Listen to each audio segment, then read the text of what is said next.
Last class में हम लोगों ने आयनिक सॉलिड्स पढ़ा था, अभी उसी के आगे कंटिन्यू करेंगे. Today will start with crystal defects. So put the next title crystal defects. Next title लिखिए crystal defects.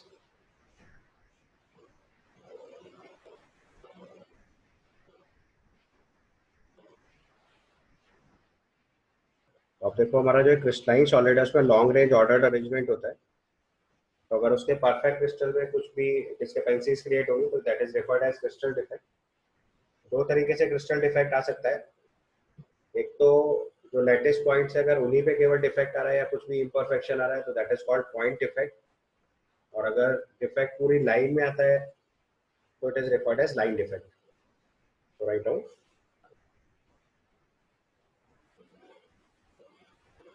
So write down if the irregularities if the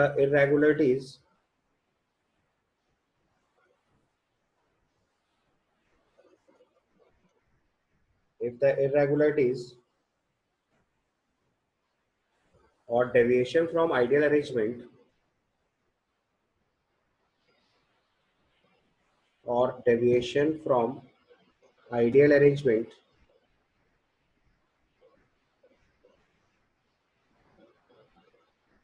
if the irregularities or deviation from ideal arrangement is around the is around the lattice points.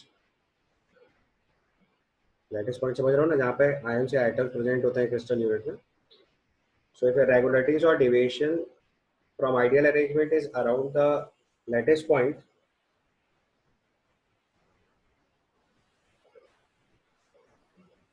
then it is point defect.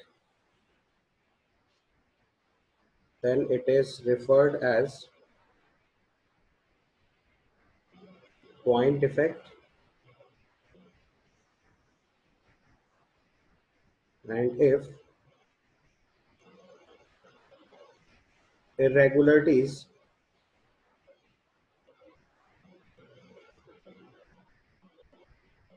and if irregularities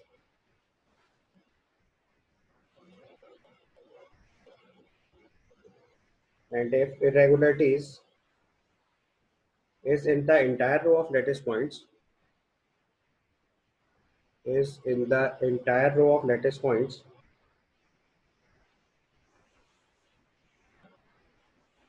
entire row of lattice points,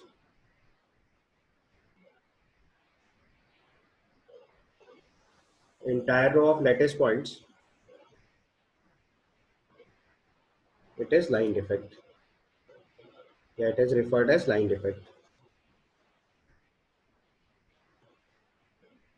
और हमारे course में केवल point defects हैं. सो detail में हम केवल वही पढ़ने वाले हैं. अभी सिर्फ कंपेयर करने के लिए आपको बता दिया. अगर किसी भी क्रिस्टल सिस्टम में इरेगुलरिटीज जो होती हैं या जो डेविएशन है फ्रॉम आइडियल अरेंजमेंट वो अगर केवल लेटेस्ट पॉइंट्स होते हैं तो उसको पॉइंट डिफेक्ट बोलते हैं. और अगर ये पूरी रो में डिफेक्ट आने लग जाए तो उसी को लाइन डिफेक्ट बोलते हैं. हमारे कोर्स में केवल पॉइंट डिफेक्ट्स हैं जो हमें पढ़ना है. Line defect are not in our syllabus. Even अगर बहुत प्रिसाइसली बताऊँ तो सीबीएसई से करंट ईयर सिलेबस में क्रिस्टल डिफेक्ट्स हटा दिया गया है. तो it's up to you. But अभी मेंस के सिलेबस में या नीट के सिलेबस में इंक्लूडेड है. सो जब तक सिलेबस अपडेट नहीं आते नेक्स्ट ईयर के तब तक ये चीज़ क्लियर नहीं है. तो जब आप फाइनल सिलेबस अपडेट्स आएंगे तब आपको डिसाइड करना है whether you have to prepare it और नॉट. अभी मैं आपको पढ़ाई दे रहा हूँ क्योंकि till last year it was in syllabus. तो अब देखो हमारे पास टोटल जो पॉइंट डिफेक्ट्स है बेसिकली हमें पॉइंट डिफेक्ट्स ही पढ़ने. सो जो हमारे पास पॉइंट डिफेक्ट्स हैं वो बेसिकली तीन तरीके के होते हैं. तो point defects are of three types. सबसे पहली टाइप को बोलते हैं स्टोइकियोमेट्रिक डिफेक्ट.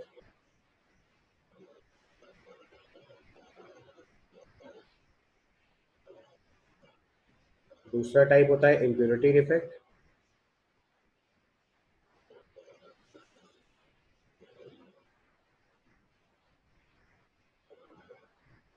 और तीसरा टाइप होता है non stoichiometric defect.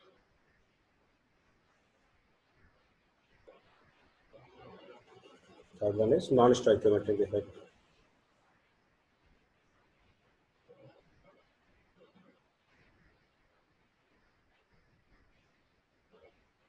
Non-stoichiometric effect.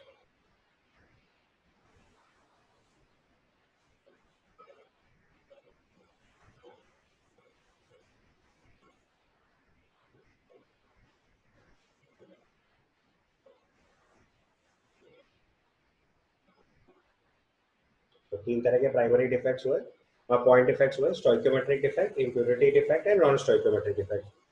तो बेसिकली तीन तरह के डिफेक्ट्स हमें पढ़ने, stoichiometric defect, impurity defect and non stoichiometric defect. Although नाम से ही बहुत कुछ क्लियर है, बट फिर भी अगर आप प्रॉपर्ली डिफाइन करना चाहते हैं तो स्टोइकियोमेट्रिक डिफेक्ट का मतलब क्रिस्टल डिफेक्ट आने के बाद क्रिस्टल की जो स्टोइकियोमेट्री है वो अफेक्ट नहीं करेगी। स्टोइकियोमेट्री मतलब जो उसका फॉर्मूला था या जो कैटायन टू एनायन रेशियो था वो मेंटेन रहेगा। इम्प्योरिटी डिफेक्ट का मतलब क्लियर है कि हम क्रिस्टल के अंदर कोई दूसरा सब्सटेंस इंसर्ट करेंगे।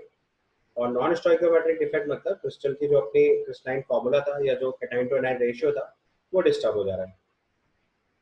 Okay, so one by one हम तीनों डिफेक्ट्स क्लियर करेंगे। तो सबसे पहला केस लिख लीजिए, stoichiometric defect.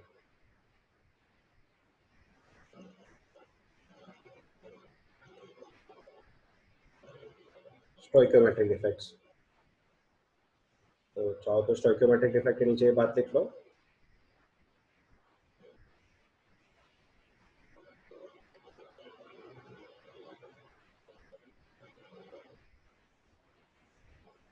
So stoichiometric effect के नीचे लिखिए, stoichiometry of the crystal is unaffected even after defect. Stoichiometry is of crystal is unaffected. मतलब डिफेक्ट होने के बावजूद भी अगर हमारे क्रिस्टलाइन सॉलिड की जो स्टोइकियोमेट्री है वो अफेक्ट नहीं करेगी, विल से स्टोइकियोमेट्रिक इफेक्ट। और ऐसे हम लोग टोटल 4 डिफेक्ट पढ़ने वाले हैं यहाँ पे।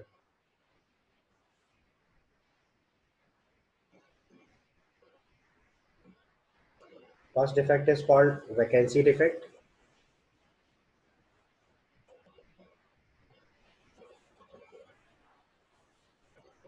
First one is vacancy defect.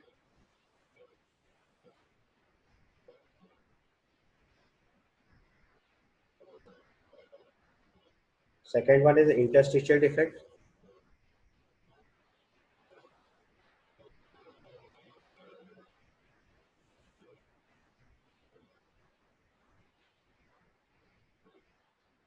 Third one is Frenkel defect.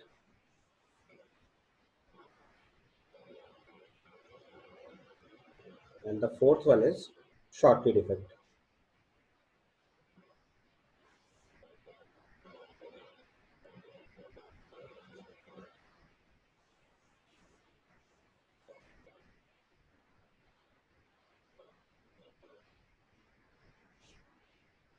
So vacancy defect, interstitial defect, Frankel defect and Schottky defect. तो बेसिकली 4 तरीके के स्टोइकियोमेट्रिक डिफेक्ट होते हैं। हम इनको वन बाय वन फॉलो करेंगे। सबसे पहले लिखिए vacancy defect.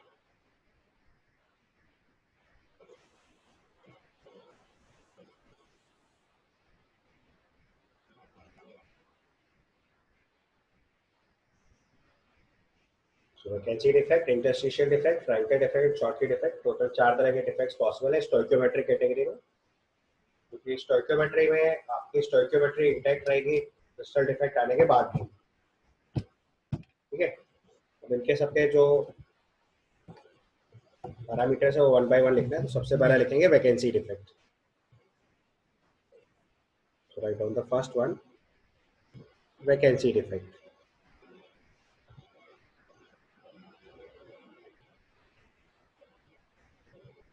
So vacancy defect, अच्छा स्टोइकियोमेट्रिक जो डिफेक्ट होता है इसी को हम लोग इंट्रिंसिक या थर्मोडायनेमिक इफेक्ट्स भी बोलते हैं।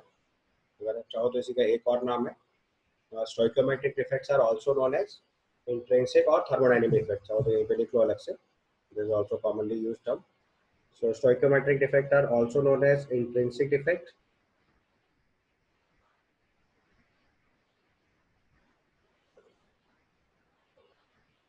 या इसी को थर्मोडायनेमिक्स डिफेक्ट भी बोलते हैं।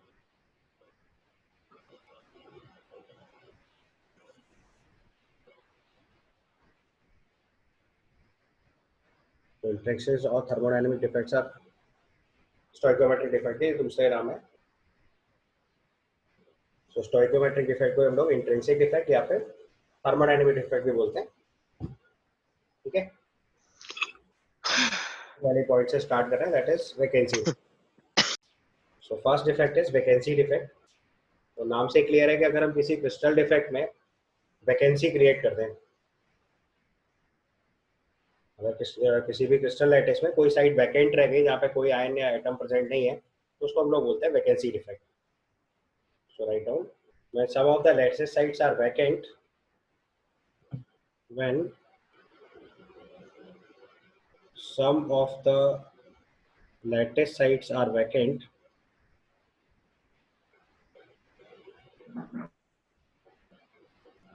when some of the lattice sites are vacant,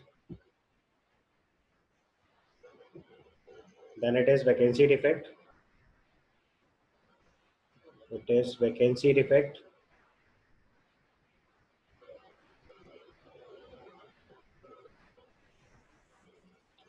And due to vacancy defect, density of the crystal decreases. Due to vacancy defect,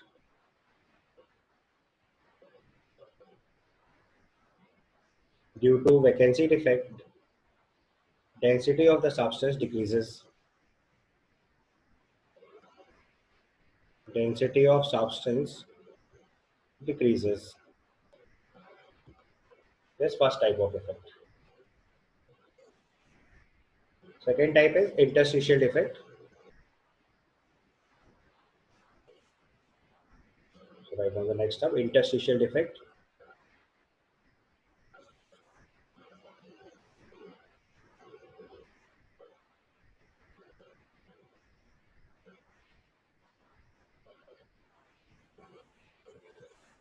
Next one is interstitial defect.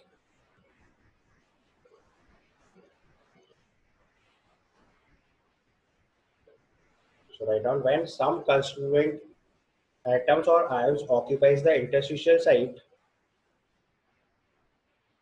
when some constituent atoms or ions occupy an interstitial site,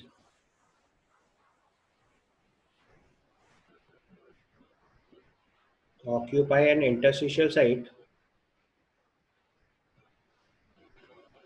interstitial site का मतलब समझ रहे हो ना, voids के अलावा जो खाली जगह बचेंगी, वॉइड्स तो डिफाइंड प्लेसेस हैं, उसके अलावा क्रिस्टल में जो वैकेंट स्पेसेस होते हैं उसको बोलते हैं interstitial site. So when some constituent atoms और ions occupy an interstitial site, it is interstitial defect.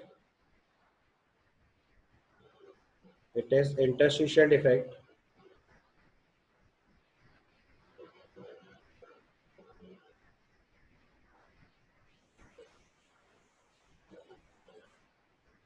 So due to interstitial defect, density of the substance increases. Due to interstitial defect,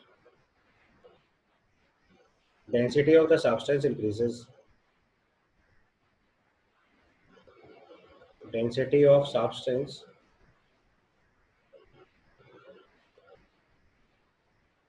increases.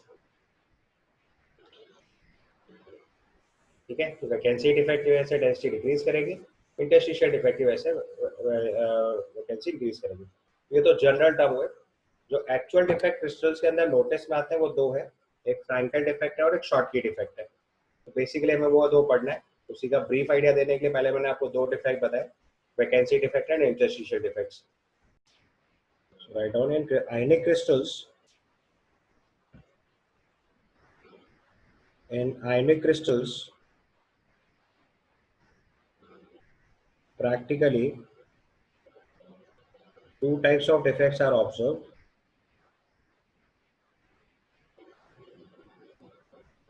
Two types of defects are observed.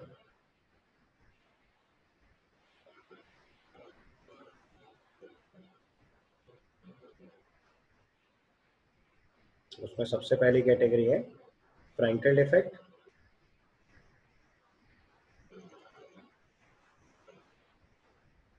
और दूसरा है Schottky defect. तो Frenkel defect में क्या होता है कि जो केटायन होता है वो अपने लेटेस्ट पॉइंट को छोड़ के इंटरस्टिशियल साइड पे मूव कर जाता है। So write down the statement. In this defect, in this defect, cation leaves its lattice site. Cation leaves its lattice site and moves to interstitial position and moves to interstitial site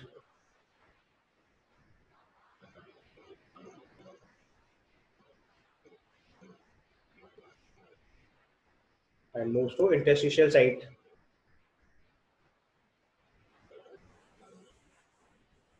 So it creates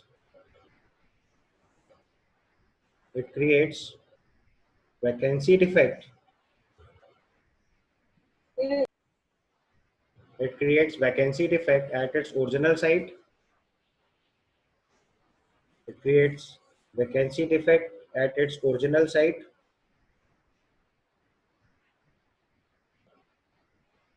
and interstitial defect at new location.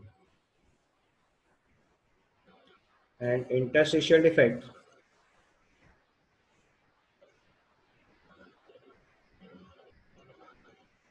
at new location.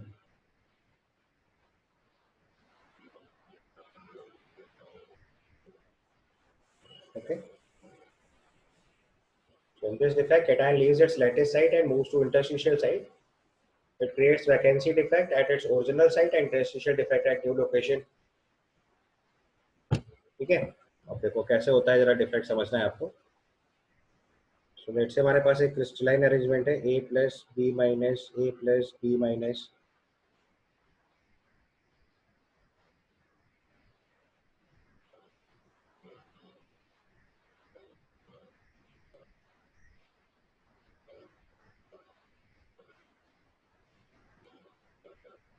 ऐसे हमारे पास एक crystalline 3 dimensional network है।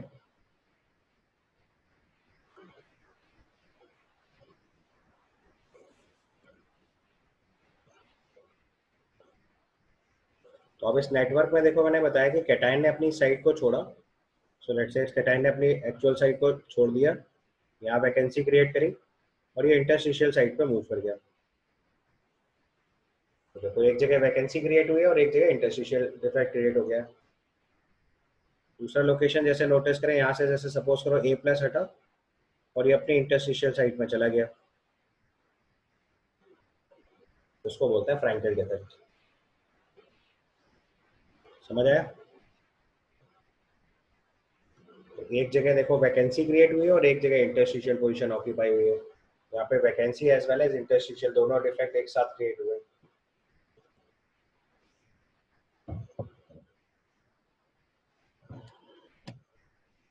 ठीक है,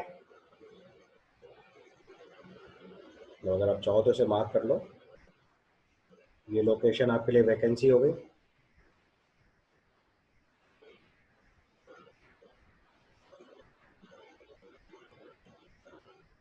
ये vacancy हो गई और ये इंटरस्टिशियल साइट ऑक्यूपाई हो गई।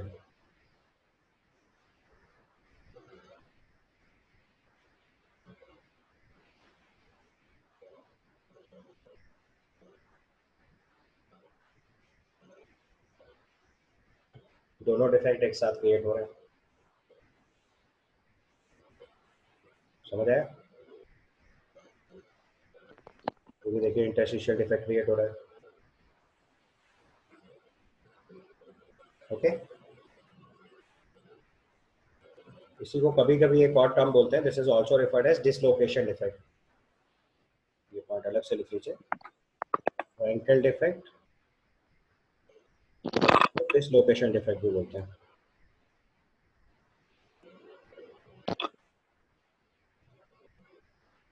So Frankel defect or dislocation defect.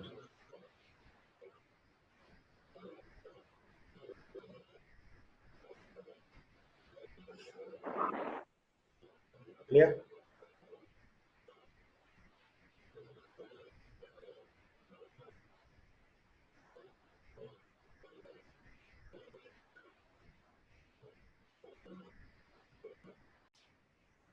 So next point लिखेंगे. Right on. Frankel defect is observed in a case. Frankel defect. Frankel defect is observed in the crystals.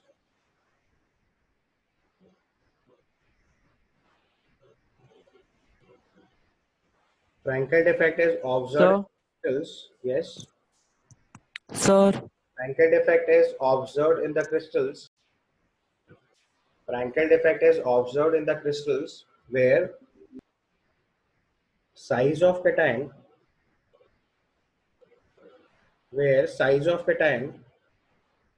is much smaller as compared to anion.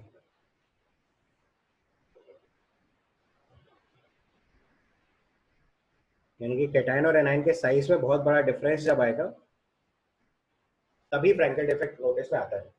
तो Frenkel defect is observed in the crystals where size of cation is much smaller as compare to anion. अब उसका effect क्या होता है वो note करना है. तो नेक्स्ट स्टेप पर लिखो due to Frenkel defect due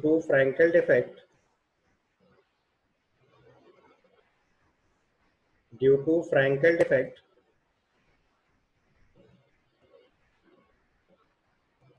no change in stoichiometry,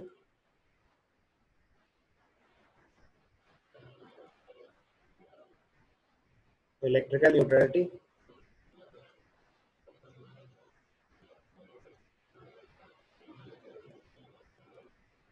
and density of the crystal. Due to Frankel defect, no change in stoichiometry, electrical neutrality,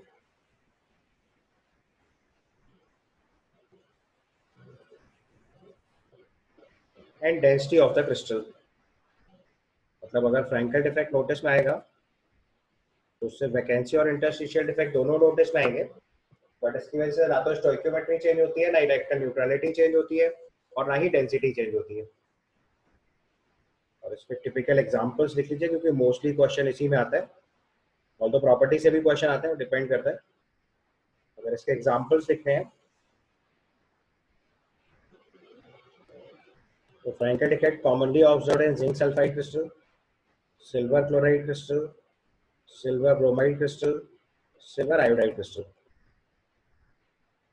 क्योंकि जिंक और सिल्वर का साइज नॉर्मली बहुत छोटा होता है, इस वजह से फ्रैंकल डिफेक्ट नॉर्मली जिंक और सिल्वर के क्रिस्टल्स में नोटिस में आता है. So zinc sulphide, silver chloride, silver bromide, silver iodide, इन सब के अंदर कॉमनली फ्रैंकल डिफेक्ट आता है. इसमें एजीबीआर ध्यान से रखना है क्योंकि एजीबीआर अभी हम लोग जब शॉर्टकी डिफेक्ट पढ़ेंगे तो वहां का भी एग्जांपल है. दिस इज अ क्रिस्टल जिसमें दोनों डिफेक्ट आते हैं, फ्रैंकल डिफेक्ट भी होता है इसमें और शॉर्टकी डिफेक्ट भी होता है, तो इसलिए इंपॉर्टेंट है. नेक्स्ट डिफेक्ट है शॉर्टकी डिफेक्ट. उसमें लिखो when cation and anion are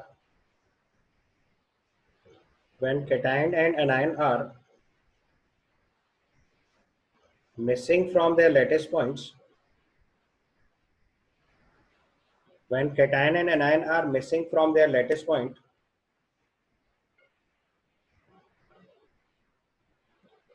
cation and anion are missing from their lattice points,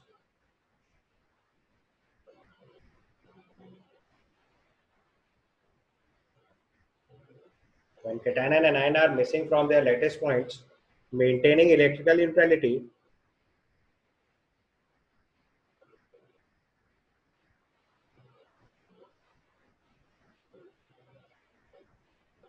maintaining electrical neutrality,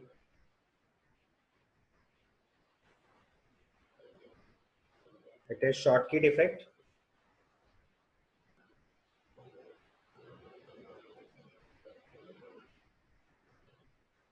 When cation and anion are missing from their lattice points, maintaining electrical neutrality, it It is Schottky defect.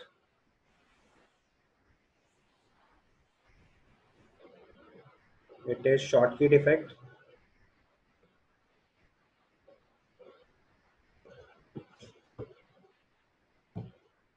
Well, of course, Schottky defect creates vacancy defect in ionic solids. Schottky defect creates vacancy defect in ionic solids.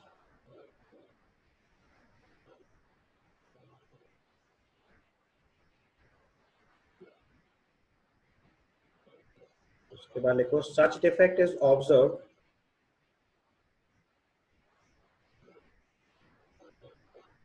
such defect is observed in the solids of high coordination number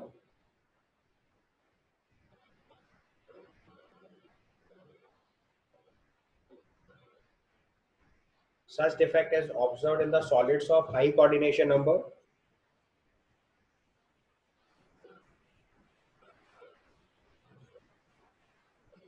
अगले point पर लिखिए due to Schottky defect due to Schottky defect density of the crystal decreases.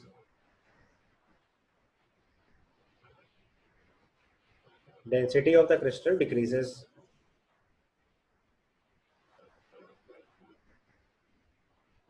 Due to Schottky defect, density of the crystal decreases. और अब इसके examples लिखेंगे जरा ये अगर पहले आपको अगर डिफेक्ट समझाऊं थोड़ा सा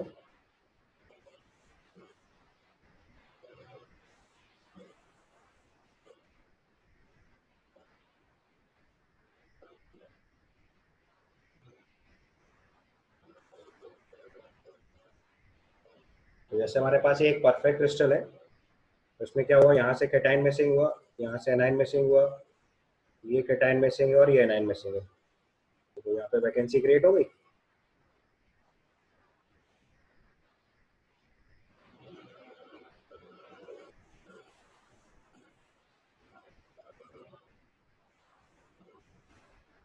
तो कैटाइन और एनाइन जो है वो इस तरीके से मिसिंग होंगे कि इलेक्ट्रिकल न्यूट्रलिटी मेंटेन रहेगी देखो 2A plus 2B minus missing है तो इलेक्ट्रिकल न्यूट्रलिटी मेंटेन है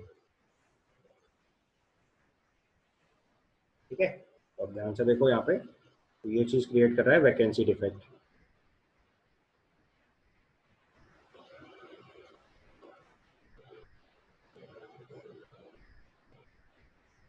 तो ये एक्चुअली में Schottky डिफेक्ट है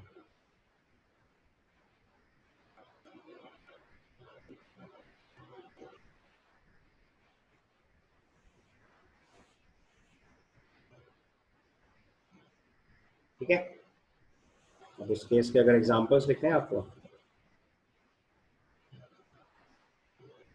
ये नॉर्मली एल्कली मेटल हैलाइड्स के लिए केस में ये चीज नोटिस में आती है तो इसके एग्जांपल्स लिखेंगे तो जैसे NaCl है KCl है इसके बाद CSCl है और AgBr है ध्यान देना है AgBr पे क्योंकि AgBr पे देखो फ्रैंकेल डिफेक्ट भी था ये कॉमन एग्जांपल है जिसमें दोनों डिफेक्ट नोटिस में आते हैं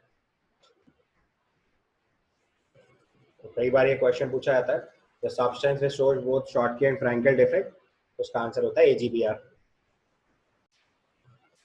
next defect is impurity defect so write down when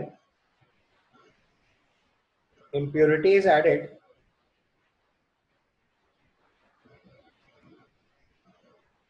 in little amount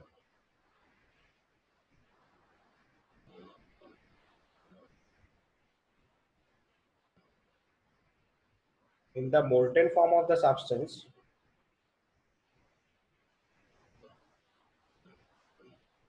when impurity is added in the little amount in the molten form of a substance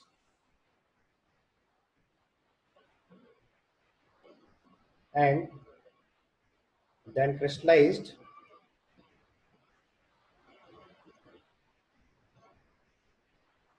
then it creates impurity defect. Then it creates impurity defect.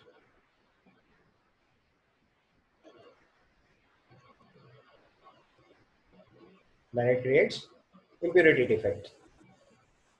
अब जैसे इसका example देखना है तो अगर sodium chloride crystal में strontium chloride add कर दें तो some of the Na+ are replaced by strontium, तो उससे एक वैकेंसी भी क्रिएट होगी और Na+ की जगह स्ट्रोंशियम 2+ आ जाएगा.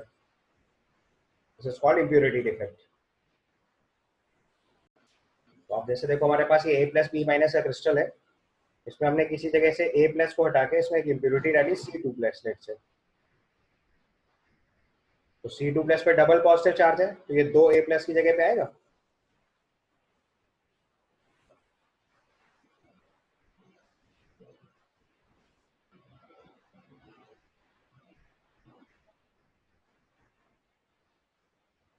तो इस क्रिस्टल में देखो एक जगह C2+ आ गया, एक जगह देखो वैकेंसी क्रिएट होगी.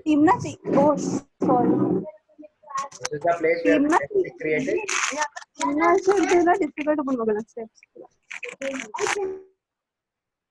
और दूसरे प्लेस पे देखो Ca2+ आ गया है.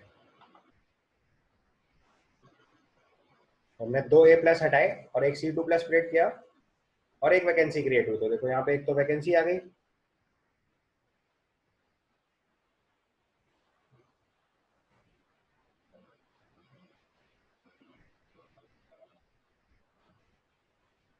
और ये देखो इम्प्योरिटी आ गई है.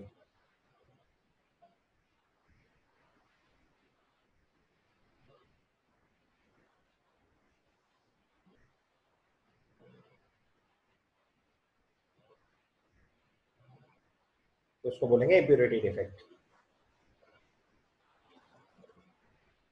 समझ आया? अब अगर इसके एग्जांपल्स लिखने हैं तो जैसे NaCl क्रिस्टल में स्ट्रोंशियम क्लोराइड ऐड कर दें, तो इसका एग्जांपल लिखेंगे. फॉर एग्जांपल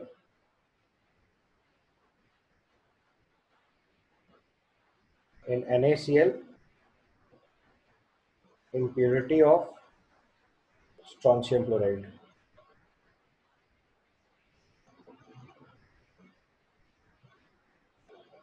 तो उससे उतनी ही वैकेंसी क्रिएट होगी जितना स्ट्रोंशियम 2+ आपने ऐड किया कि स्ट्रोंशियम 2+ की वैलेंसी 2 है, तो 2 Na+ की जगह एक स्ट्रोंशियम 2+ आएगा, तो ये एक वैकेंसी क्रिएट करेगा.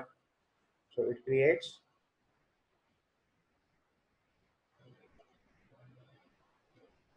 equal vacancy as number of strontium 2+. या दूसरा एग्जांपल लिखना है तो AgCl में cadmium chloride. In AgCl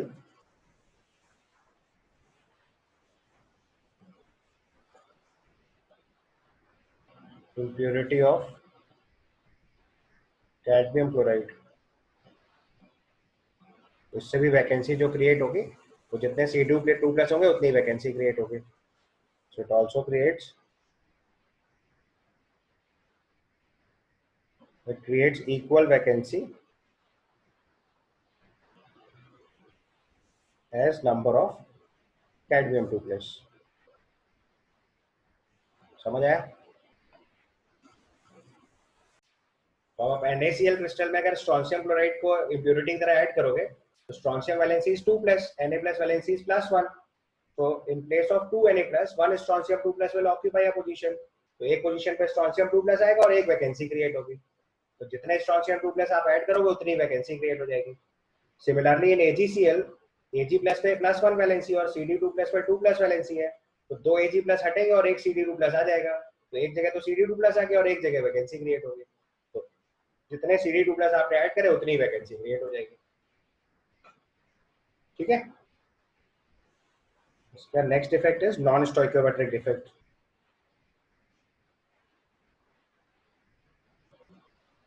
non stoichiometric defect.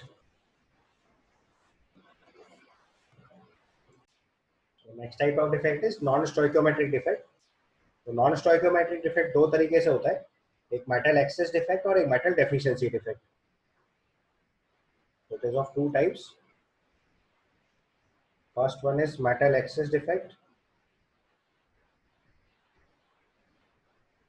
And the second one is metal deficiency defect.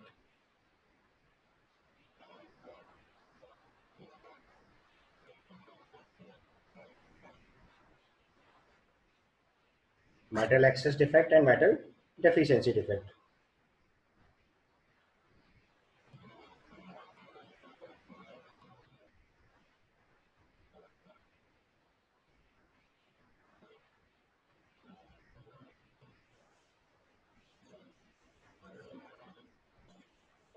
Metal excess defect and metal deficiency defect. अब नाम से क्लियर है, मेटल एक्सेस डिफेक्ट मतलब मेटल में एक्सेस लाना है और मेटल डेफिशिएंसी मतलब केटाइन की डेफिशिएंसी आएगी। बट जो मेटल एक्सेस डिफेक्ट है वो दो तरीके से नोटिस में आता है।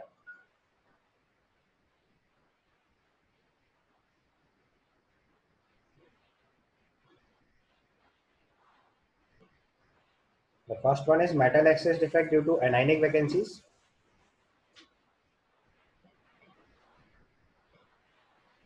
Metal excess defect due to anionic vacancies.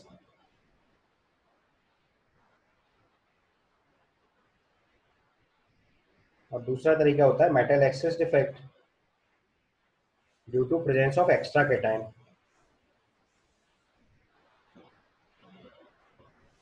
Metal excess defect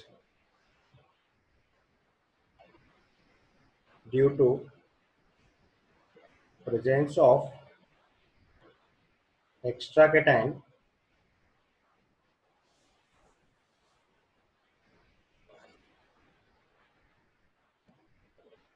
at interstitial site.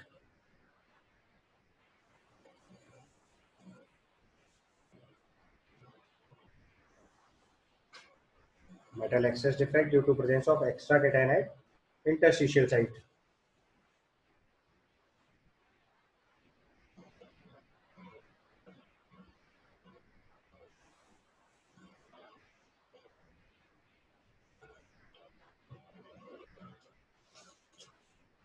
Metal excess defect due to anionic vacancies and metal excess defect due to presence of extra cation at interstitial site या फिर metal deficiency defect. तो तीन तरीके से non stoichiometric defect आ सकते हैं। Primarily they are of two types, metal excess defect and metal deficiency defect.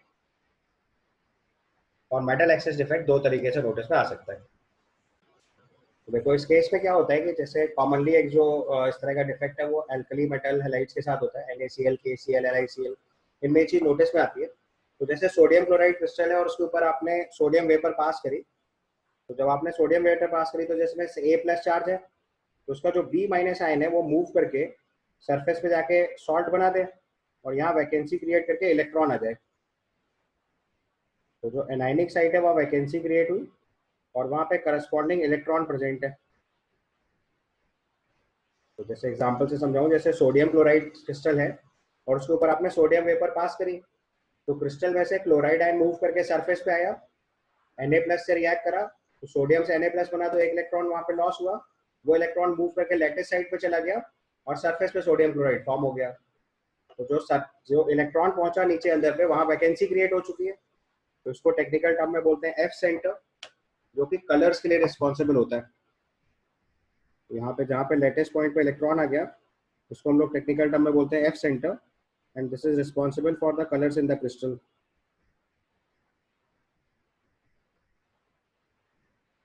तो इस पॉइंट को लिखिए जरा, अगर एग्जांपल के साथ लिखना है तो इसको समझ में आया ना।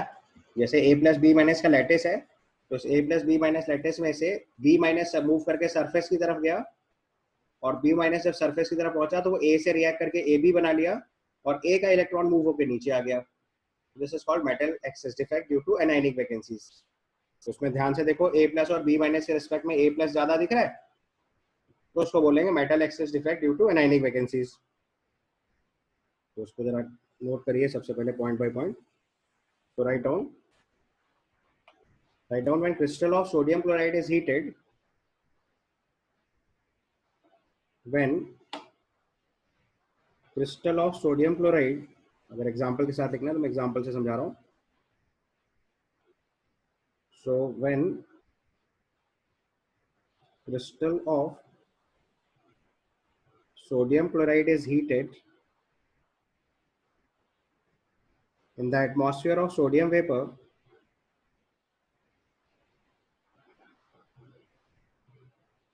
in the atmosphere of sodium vapor, then chloride ion diffuses to surface. Then chloride ion diffuse to the surface.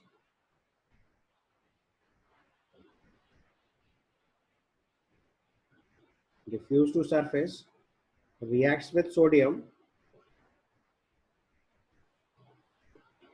to form NaCl, and electron moves to the lattice site. And electron diffuses to the lattice site, ऐसे लिख सकते हो. And electron diffuse to the lattice site.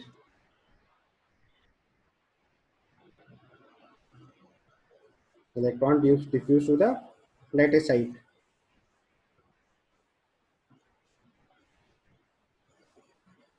And occupies an ionic vacancy.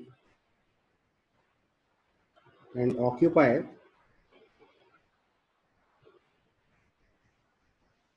the anionic vacancy. And occupy the anionic vacancy.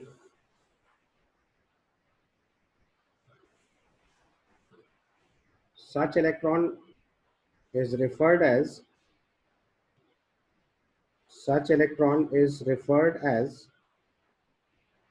F center, and it is responsible for colors in the crystal. And it is responsible for colors in the crystals.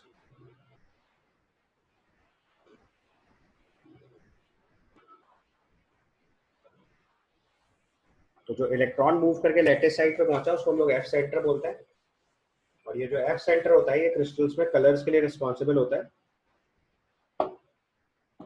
उसके तीन typical example है. Sodium chloride crystal में yellow colour notice में आता है. Lithium chloride crystal जो है pink colour notice में आता है. और पोटेशियम क्लोराइड क्रिस्टल में वॉयलेट या लिलैक कलर आता है.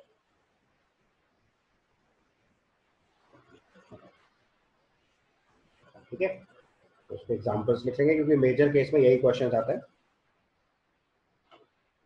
उसके एग्जांपल्स लिख लो, वही सबसे इंपॉर्टेंट है क्योंकि थ्योरी तो अब बोर्ड्स में आएगी नहीं, तो इसलिए थ्योरी उतनी इंपॉर्टेंट अब नहीं बची. एग्जांपल्स इंपॉर्टेंट हो गए, तो एग्जांपल्स में लिखो sodium imparts yellow colour to sodium chloride crystal.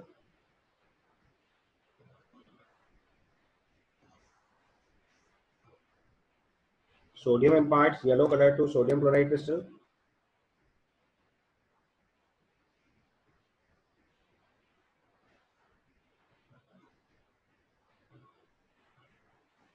Lithium imparts pink color.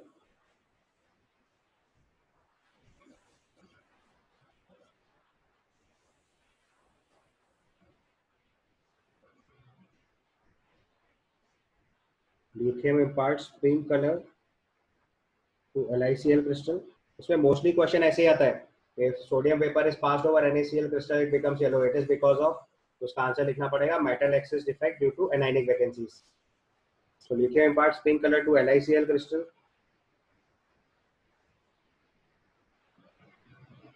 और तीसरा एग्जांपल लिखेंगे पोटेशियम लिए.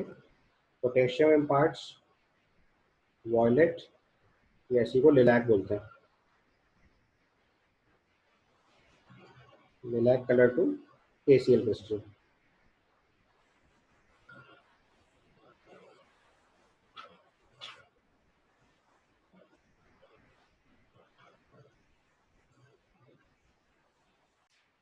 ठीक है, तो सोडियम क्लोराइड में येलो कलर सोडियम की वजह से आ रहा है, this is metal axis defect anionic vacancy. Lithium chloride में पिंक कलर Li की वजह से. KCl में पोटेशियम की वजह से वॉयलेट कलर. तो जो एफ सेंटर क्रिएट हो रहा है, या तो सिंपल टर्म में लिखना है तो एफ सेंटर, डिटेल में यही बात लिखनी है तो this is metal excess defect due to anionic vacancies. ठीक है, दूसरे टाइप का जो डिफेक्ट है, this is metal excess defect due to presence of extra cation at interstitial site. तो नेक्स्ट टाइप ऑफ क्रिस्टल लिखेंगे मेटल एक्सेस डिफेक्ट, एक्सेस लिखिए metal excess defect, metal excess defect, metal excess defect due to presence of extra cations at interstitial site।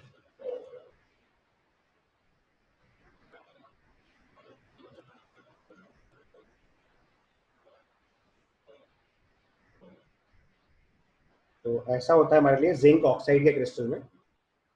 अगर हम zinc oxide crystal को heat करते हैं तो इससे Zn2+ तो लैटिस के अंदर ही रह जाता है और ऑक्सीजन गैस एस्केप कर जाती है।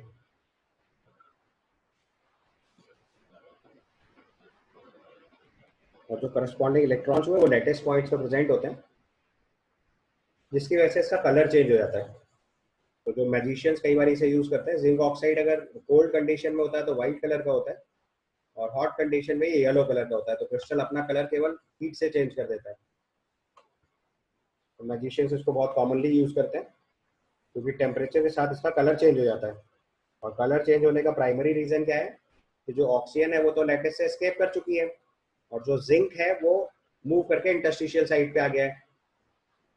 ठीक है, और जो नेबरिंग इंटरस्टिशियल साइट है वो उस पर इलेक्ट्रॉन है। ये जो एक्स्ट्रा इलेक्ट्रॉन प्रेजेंट है इसकी वजह से इसमें भी कलर्स आ जाता है। ठीक है, तो इसका एग्जांपल लिखना है तो लिखिए इस चीज को।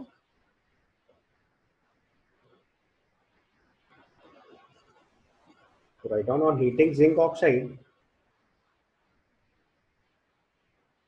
on heating zinc oxide it turns yellow from white। मतलब पहले जिंक ऑक्साइड का क्रिस्टल जो व्हाइट कलर था वो हीट करने से येलो कलर में कन्वर्ट हो गया।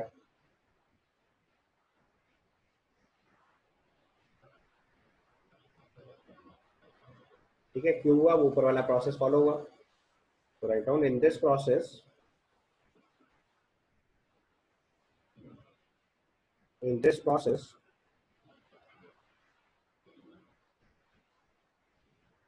in this process oxygen gas escapes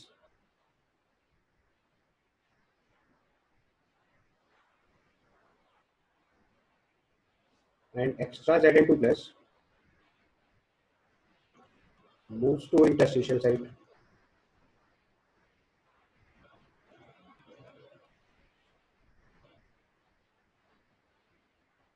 and electron to neighboring interstitial site।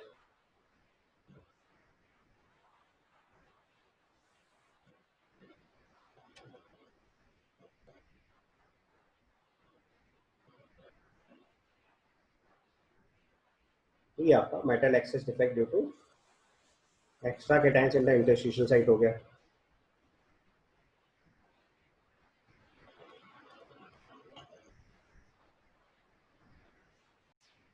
तो नेक्स्ट हम लिखेंगे metal deficiency defect.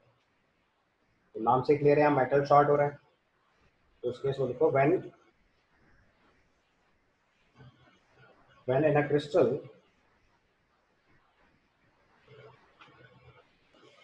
when in a crystal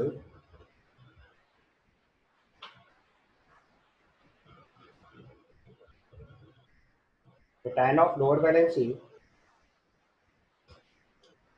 cation of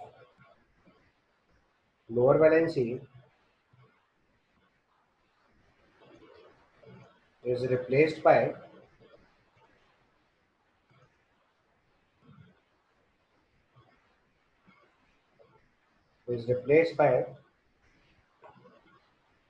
the same replaced by the cation of higher valency, the cation of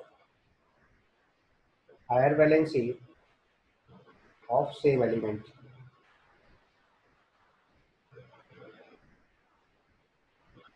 maintaining electrical neutrality.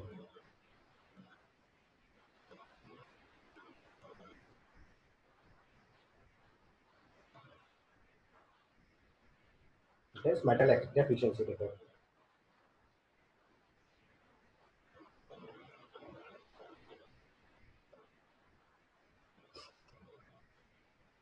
It is metal deficiency defect. ठीक है, इसका example जैसे mark करना हो, for example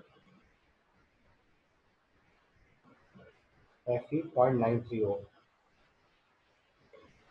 ये metal deficiency example है. In this crystal,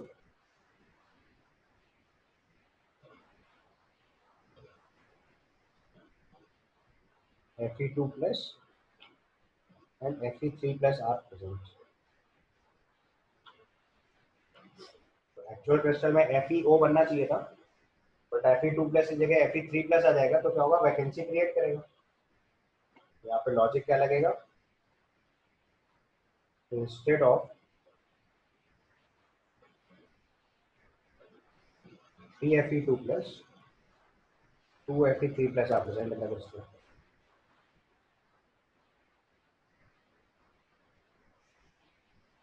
मतलब हर 3 Fe2 plus की जगह 2 Fe3 प्लस आ जाएंगे.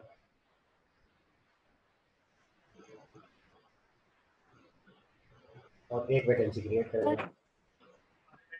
सर फॉर एग्जांपल के बाद क्या लिखा है वो? Fe 0.93O. Okay okay. Fe 0.93O. In this crystal, Fe2 plus and Fe3 plus are present. So instead of 3 Fe2 plus, instead of 3 Fe2 plus, 2 Fe3 plus are present in the crystal and creates a vacancy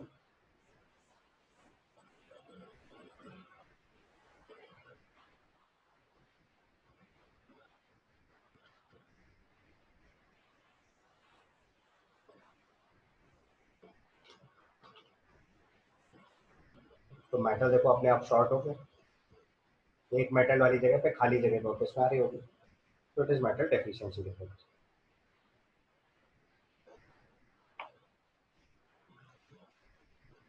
समझ आई बात? अभी जैसे example से अगर लिखो इस चीज को, तो आपका क्रिस्टल ऐसे दिख रहा होगा. देखो एक्चुअल क्रिस्टल में Fe2 plus O2 minus Fe2 plus O2 minus ऐसा अरेंजमेंट होगा.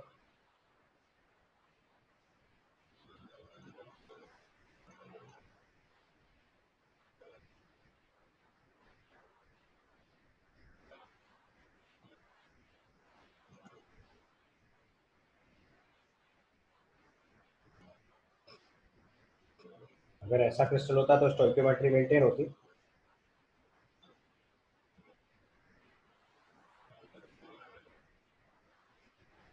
ये क्रिस्टल है. तो अब मैंने बोला इस क्रिस्टल में 3 Fe2 प्लस हटाना है और दो जगह पे Fe3 प्लस फिल कर देना है. तो इस क्रिस्टल में देखो मैंने एक Fe2 प्लस ये हटाया, एक ये हटाया और एक लेट से ये हटा दिया. दो जगह पे Fe3 प्लस लिख दिया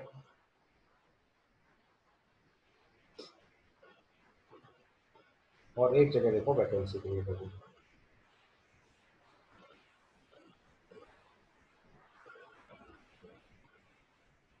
समझ आया?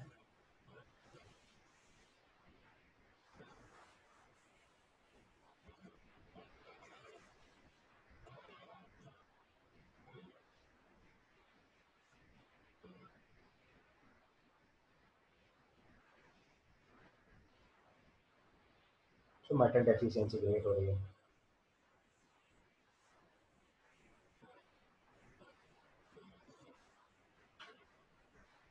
सेम चीज आपकी अगर देखेंगे तो निकल के केस में भी होता है. निकल 0.98 भी इस तरह के भी कंपाउंड बनता है. तो ज्यादातर ट्रांजिशन एलिमेंट्स के केस में ऐसा नोटिस में आएगा.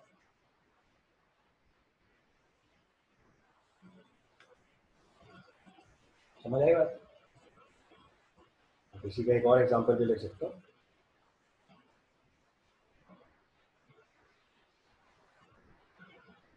Nickel 0.980 also metal deficiency is present।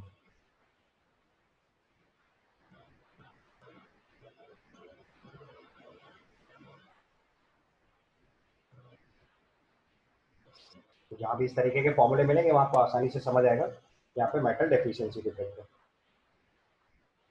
Okay, ये आपके टाइप्स ऑफ क्रिस्टल डिफेक्ट्स हो गए।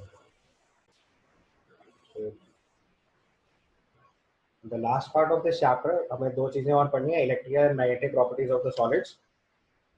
तो ऑल्दो इसका मेजर पोर्शन आपको फिजिक्स में पढ़ाया जाता है, क्योंकि केमिस्ट्री के एंगल से जितना रिक्वायर्ड है उतना बता दे रहा हूँ। अगला केस लिखना है electrical properties.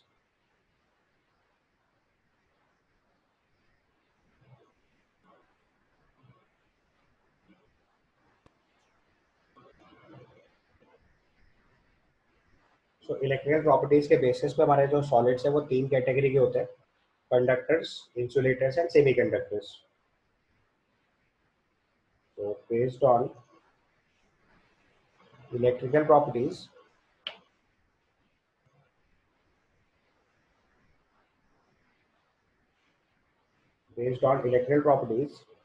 crystals are of three types. Electrical properties, crystals are of three types.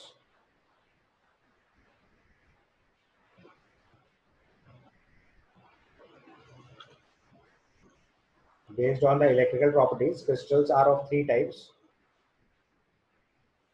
conductors, insulators, and semiconductors. ठीक है, so first category is conductors,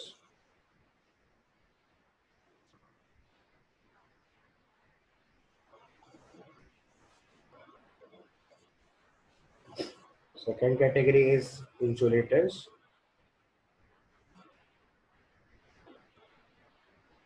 and third category is semiconductors.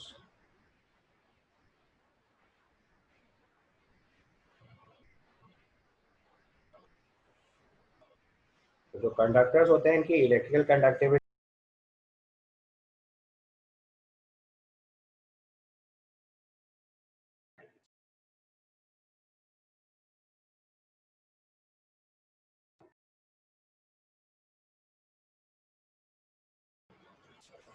So based on electrical properties, our metals are of three, our crystals are of three categories: conductors, insulators, and semiconductors.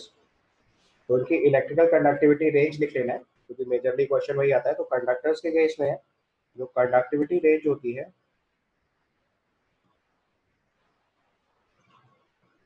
that is from 10 to the power 4 to 10 to the power 7 ohm inverse meter inverse।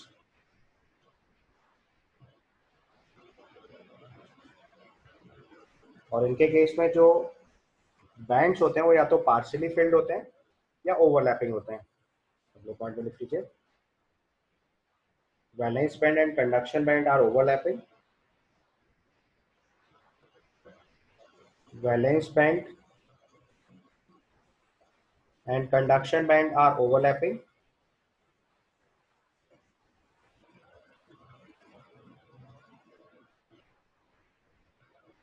Valence band and conduction bands are overlapping or partially filled.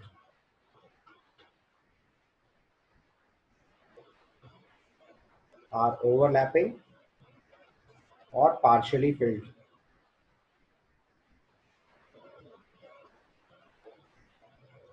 Overlapping. Valence band and conduction band are overlapping bands or partially filled bands.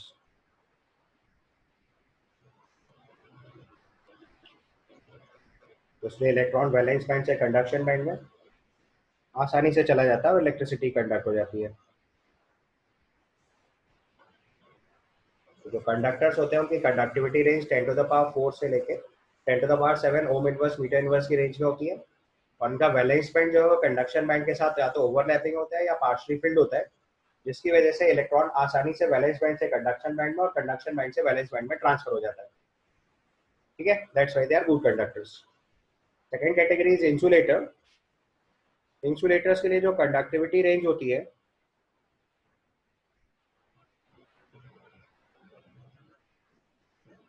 this is from 10 to the power minus 20 to 10 to the power minus 10 ohm inverse meter inverse।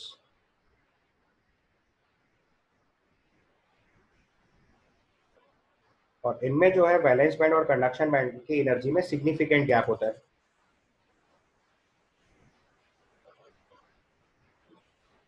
ठीक है, so high gap between या higher gap between higher gap in energy of valence band and conduction band।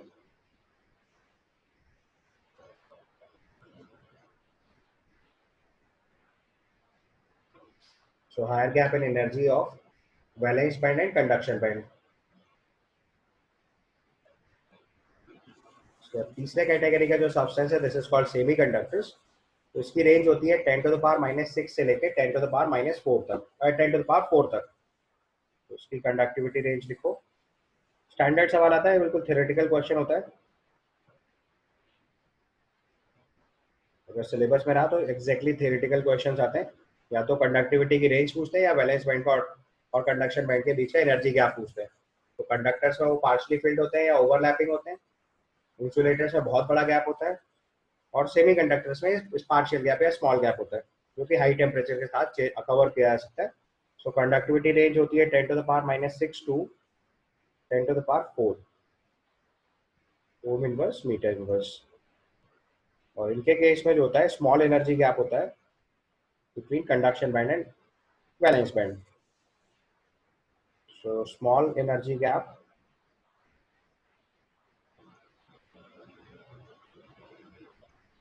in valence band and conduction band।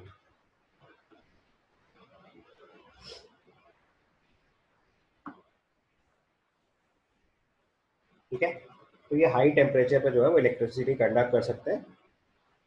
That is why semiconductors conducts electricity at high temperature. That is why semiconductors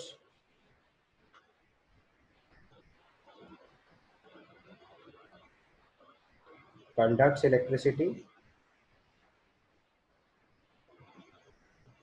electricity at high temperature।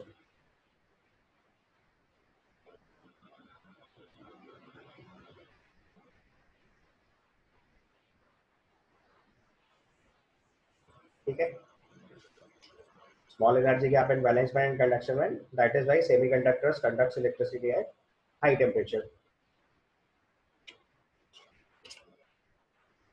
ठीक है,